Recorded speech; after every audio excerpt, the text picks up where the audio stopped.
As we reach a new era of technology, many people have begun to implement it in their everyday lives. Platforms such as TikTok, YouTube, Instagram, and even X have become primary ways for people to communicate with others.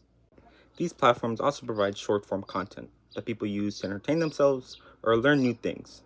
However, did you know quick access to these sources of information affects the way people think, focus, and even process information, making it harder for people to concentrate and shortening their attention span?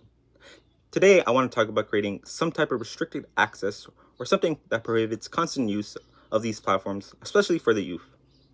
First, let's discuss the impact of short form content. According to an article written by Mary Carrington, as more and more people use their phones, it has changed the way people have learned, moving away from less traditional means to a more conventional way. Also, there's an increase in heavy usage within younger people. Studies have shown that this heavy usage can cause ADHD-like symptoms. Since these symptoms often last into adulthood, the long-term effect is that there's less active readers in this generation. Later on, we see individuals who spend less time in the digital world are clearly more articulate. There's an obvious difference between the two individuals, as you could say one is more capable and the other is stunned. As time passes on, companies get better at creating something addictive and gross that causes people to gain dependencies that are hard to get rid of. Think of how food corporations make junk food really cheap and accessible, but plug in social media. It comes down to science, and we are the test subjects. We must be aware of how addictive social media truly is and the tricks that are being used on us. Next, let's discuss more cognitive effects.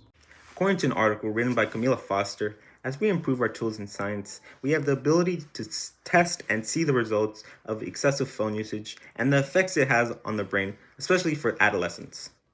It's something we can prove via results, as children who excessively use their phone have a lower level of vocabulary than their peers who do not.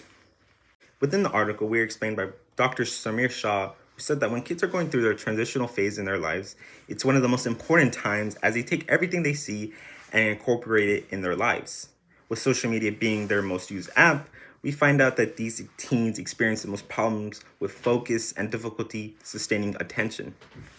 As teens pay more attention to their phones, they isolate themselves in a world of fiction, often avoiding problems or creating new ones for themselves, leading to more mental issues such as depression and increased anxiety from overstimulation, which also can lead to lack of sleep and major procrastination.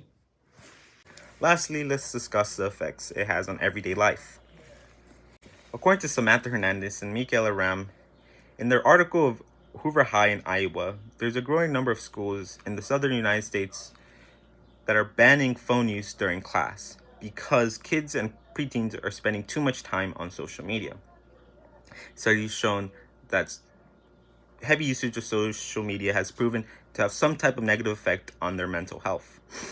Randesu, a staff member at Hoover High in Iowa, had observed students were distracted by phones and other electronic devices throughout the day, with research showing that anxiety and depression has been on the rise, with specific rates increasing from 5% to 8% even before years of mass use, such as during the pandemic.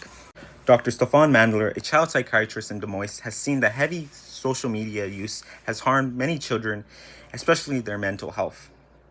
Surveys in Iowa show that many students suffer with depression and anxiety, with 36% of 11th graders, about 1/4, considering suicide. In conclusion, today I talked about the many issues that comes with the overuse of social media and phone usage, especially with younger children and preteens. As the average age of digital literacy decreases, we must put some restrictions to prevent issues at the cognitive level.